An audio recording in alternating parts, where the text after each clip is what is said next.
हे everyone, मैं हूं Anam. Welcome to my channel. आज की वीडियो में मैं डिस्कस करूंगी क्लास 9 की बुक मोमेंट्स का lesson number 7 the last leaf.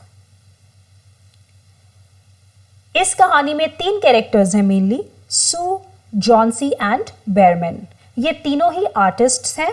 सू और जॉनसी यंग आर्टिस्ट्स हैं, बहुत यंग हैं दोनों बहुत अच्छी दोस्त हैं। और बेयरमैन जो है वो काफ़ी उम्र दराज है, वो ओल्ड है।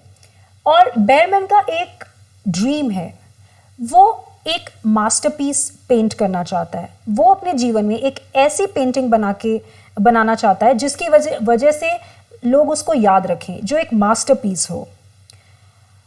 तो ये हैं ये 3 कैरेक्टर्स, सू, जॉनसी एंड बेयरमैन। तीनों एक ही बिल्डिंग में रहते हैं। बेयरमैन रहते हैं ग्राउंड फ्लोर पे और 3rd फ्लोर पे रहती हैं सू और जॉनसी। जैसे कि मैंने बताया कि दोनों यंग आर्टिस्ट्स हैं, दोनों बहुत अच्छी दोस्त हैं और एक ही फ्लैट में रहती हैं।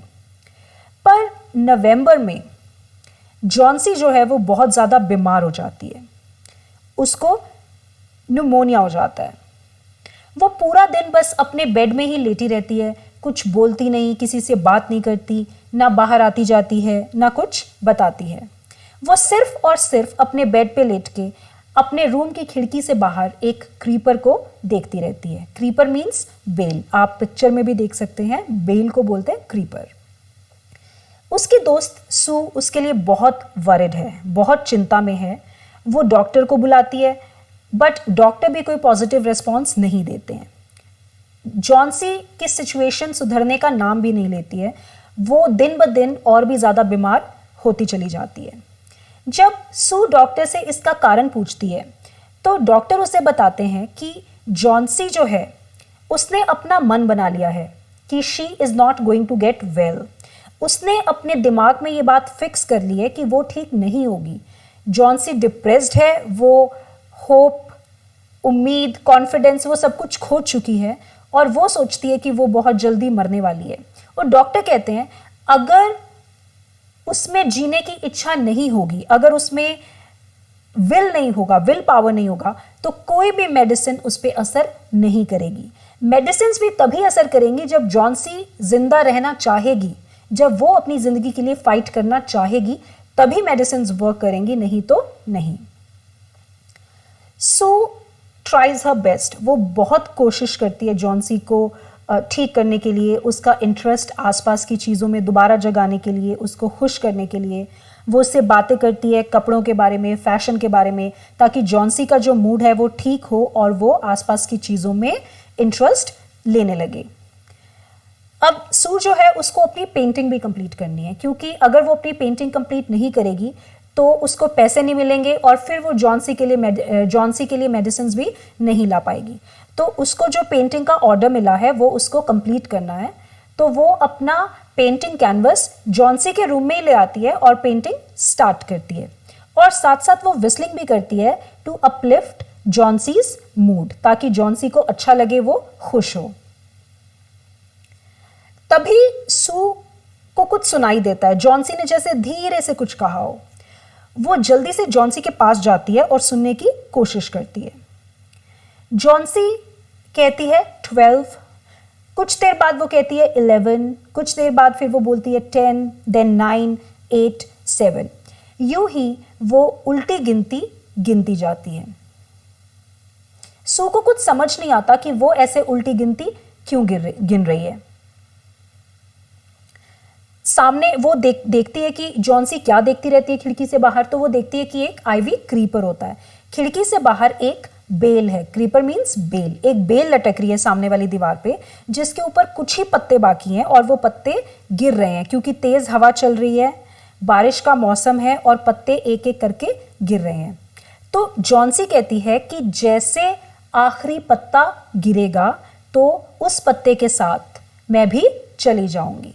जब ये क्रीपर की डेथ होगी आखिरी पत्ता गिरने के बाद, उसके साथ साथ मेरी भी डेथ हो जाएगी। सो ऐसा माइंडसेट, ऐसा नेगेटिव माइंडसेट जॉनसी ने बना लिया है। उसने अपने दिमाग में ये बात फिट कर ली है कि वो ठीक नहीं हो सकती और समहाउ वो अपनी लाइफ को अटैच कर लेती है उस आखिरी पत्ते के साथ, उस बेल के साथ। सो ऑब्वियसली सू बहुत परेशान है, उसको समझ नहीं आता वो क्या करे, उसको अपनी पेंटिंग भी कंप्लीट करनी है और उसको पेंटिंग जो बनानी है वो बनानी है एक ओल्ड पर्सन की, एक बूढ़े आदमी की। तो उसको एक मॉडल चाहिए जो उसके सामने बैठ सके। तो वो जाती है बेयरमैन के पास। Like I said he is an old artist. तो वो बेयरमैन के पास जाती है अपनी पेंटिंग कंप्लीट करने और साथ साथ वो उसके साथ अपनी प्रॉब्लम भी शेयर करती है।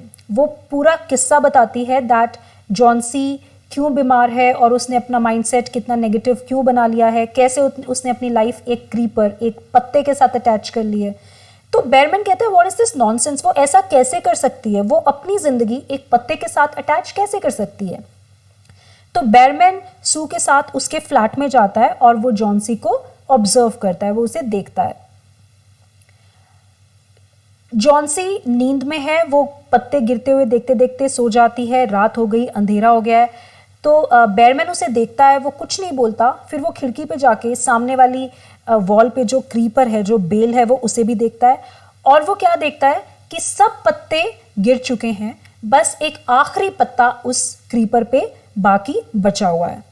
सू भी ये देखती है और काफ़ी डर जाती है। वो फटाफट कर्टन्स लगा देती है ताकि जॉन्सी ये ना देख सके कि एक ही पत्ता बचा है, बिकॉज अगेन वो देखेगी तो वही नेगेटिव बातें फिर से बोलना शुरू हो जाएगी कि जैसे ही पत्ता गिरेगा मैं भी मर जाऊंगी, जैसे इस क्रीपर का टाइम खत्म होगा वैसे ही मेरे जीवन का टाइम भी खत्म हो जाएगा।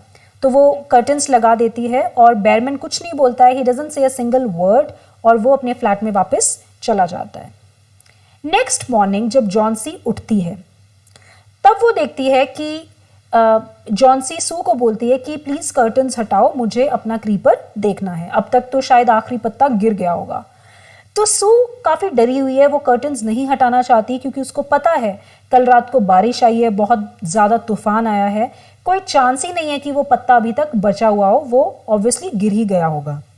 बट जॉन्सी नहीं मानती, वो जिद करती है, तो सू को कर्टन्स हटाने पड़ते हैं और वो बहुत खुश होती है और सरप्राइज भी होती है ये देखकर कि आखिरी पत्ता अभी भी उसी क्रीपर पे बचा हुआ है। और इनफैक्ट वो काफी ग्रीन और हेल्थी लग रहा है, मींस उस पत्ते ने तूफान के साथ भी लड़ाई लड़ ली लेकिन वो गिरा नहीं। ये देख के सू जॉन्सी को समझाती है कि जैसे ये जो लास्ट लीफ है, अगर ये अपनी लाइफ के लिए फाइट कर सकता है इतने तूफान में, ये नहीं गिरा, ये अपनी लाइफ के लिए फाइट कर सकता है, तो तुम अपनी लाइफ के लिए फाइट क्यों नहीं कर सकती? तुम अपने जीवन को जीने की इच्छा क्यों नहीं रख सकती? तुम्हें मरने के बारे में नहीं सोचना चाहिए। तो जॉन्सी को अपनी मिस्टेक रियलाइज हो जाती है। वो सू से अपोलोजाइज करती है, अपनी गलती की माफ़ी मांगती है कि कैसे तुम इतने दिन से मुझे ठीक करने की कोशिश कर रही हो और मैं तुम्हारे साथ बिल्कुल भी कोऑपरेट नहीं कर रही। तो वो अपनी गलती की माफ़ी मांगती है और ये बोलती है कि हाँ, it's a sin to want to die. मरने की इच्छा रखना एक पाप है, किसी को भी बेवजह मरने की इच्छा नहीं रखनी चाहिए। जिंदगी बहुत प्रेशियस है और हमें इसे जीना चाहिए खुशी खुशी। तो जॉन्सी धीरे धीरे ठीक होने लगती है, सू उसको और लुक आफ्टर करती है, उसके बाल बनाती है, उसको सूप पिलाती है और Johnsy now has the will to live. अब वो जीना चाहती है। डॉक्टर आते हैं और उसको चेक करते हैं। डॉक्टर अब पॉजिटिव रिव्यू देते हैं कि हाँ, अब जॉन्सी क्योंकि वो खुद जीना चाहती है तो अब मेडिसिन भी उस पर असर करेंगी। बट डॉक्टर काफ़ी परेशान है। वो सू को कहते हैं कि बट बेयरमैन बहुत ज़्यादा बीमार है और मुझे नहीं लगता कि वो बच पाएगा, क्योंकि वो काफ़ी उम्र दराज भी है, तो मुझे नहीं लगता वो काफ़ी बच पाएगा, उसको भी न्यूमोनिया हो गया है। तो सू और फिर खबर आती है कि बेयरमैन कुछ देर बाद वो उनकी डेथ हो जाती है। सू जब जेनिटर से पूछती हैं, वॉचमैन से पूछती हैं कि आखिर हुआ क्या बेयरमैन को कि उनकी डेथ हो गई, कैसे वो बीमार पड़े, तब जेनिटर उन्हें बताता है कि वो पूरी तूफानी रात में, जब बारिश आ रही थी, तूफान आ रहा था कल रात, तो वो पूरी रात बाहर थे और जब वो आए तब उनके जूते और कपड़े भी भीगे हुए थे और उनके फ्लैट में उनके बेड के पास एक सीढ़ी पड़ी थी, एक जलती हुई लैंटर्न थी और कुछ ब्रशेस और पेंट वगैरह था। तो ये सुनते ही सू समझ जाती है। वो वापस जाती है और उस पत्ते को ध्यान से देखती है और वो जॉन्सी को बताती है। वो उसका हाथ अपने हाथ में लेती है और वो उसे कहती है कि जॉन्सी, ज़रा उस पत्ते को ध्यान से देखो। और वो दोनों ही समझ जाती हैं कि क्या हुआ। दरअसल जो बेयरमैन होते हैं, जो बेयरमैन थे, उन्होंने वो जो आखिरी पत्ता था वो तो तूफानी रात में ही गिर गया, बट क्योंकि बेयरमैन को पता था कि ये जो लड़की है जॉन्सी, इसने अपना मन बना लिया है मरने के लिए और इसने अपनी लाइफ को उस पत्ते के साथ अटैच करके देखना शुरू कर दिया है, तो अगर ये पत्ता गिरा तो इसकी जीवन जीने की आखिरी इच्छा भी मर जाएगी, फिर ये नहीं बच पाएगी। तो इसलिए उस तूफानी रात में बेयरमैन ने वो पत्ता पेंट किया अपने हाथों से और उस क्रीपर पे लगा दिया ताकि जॉन्सी बच सके। उसने अपना जीवन सेक्रीफाइस कर दिया ताकि जॉन्सी अपनी जिंदगी जी सके। तो जैसे कि मैंने आपको बताया था कि बेयरमैन का एक सपना था कि वो अपनी लाइफ में एक मास्टरपीस बनाए जो अब तक वो नहीं बना पाए थे। तो सू कहती है कि जॉन्सी देखो, यही बेयरमैन का मास्टरपीस है। क्यों? क्योंकि मास्टरपीस सिर्फ वही नहीं होता जो देखने में बहुत खूबसूरत लगे या बहुत ग्रैंड लगे। इससे बड़ा मास्टरपीस और क्या होगा जिसने किसी लड़की की जान बचा ली। तो ट्रू सेंस में ये बेयरमैन का मास्टरपीस था जो उसने बनाया just before the night that he died. So this is what the story is all about. इससे हमें क्या सीखने को मिला कि एक तो यही कि लाइफ बहुत प्रेशियस है, किसी भी सूरत में, किसी भी हालत में हमें अपने विश्वास, अपने कॉन्फिडेंस और अपनी होप को टूटने नहीं देना चाहिए। दूसरी चीज़ जो हमें पता चली वो है वैल्यू ऑफ आर्ट। आर्ट, कला की जीवन में बहुत ज़्यादा वैल्यू है, बहुत ज़्यादा सिग्निफिकेंस है, स्पेशली तब जब कोई डिप्रेस्ड हो, जब कोई हिम्मत हार चुका हो, तब आर्ट जो है वो जीवन में नया रंग भरती है, एक नई जीवन जीने की उम्मीद जगाती है। और लास्ट चीज़ और most important cheese is spirit of sacrifice, कि कैसे बेयरमैन ने अपनी ज़िंदगी सेक्रीफाइस कर दी जॉन्सी की ज़िंदगी बचाने के लिए। So that's all about it. I hope आपको चैप्टर समझ में आ गया होगा।